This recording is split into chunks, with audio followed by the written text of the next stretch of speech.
По одржаната седница на Совет во општина Кочани преку писмено соопштение се произнесе и веде градоначалникот Венко Крстевски, кој не беше присутен на седницата. Советот на општина Кочани уште еднаш покажа дека за нив законите не важат. Важи само партиската агенда, напиша Венко на својот Facebook профил.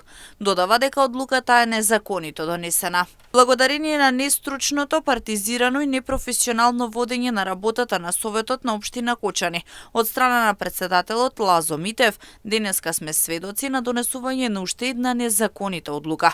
Без примен документ во општина Кочани, согласност од МОН за формирање паралелки со помал број ученици. Советот незаконски запре решение и дозволи да се формираат такви паралелки. Над се, председателот на Советот се закани со кривична пријава против мене, обвинувајќи општината дека крие документи. Стои во писменото соопштение од страна на Крстевски. Тој прашува како тој документ стигнал до председателот на Советот, дали преку партија. Истакнува дека ова е една од низата партиски заложби кои Советот ги протежира во текот на целиот мандат, а граѓаните со право констатираат дека никогаш порано немало толку слабо советничко мнозинство што го интересира само паушалот, а нема капацитет да реши ниту еден круцијален проблем што ги мачи жителите на Кочани.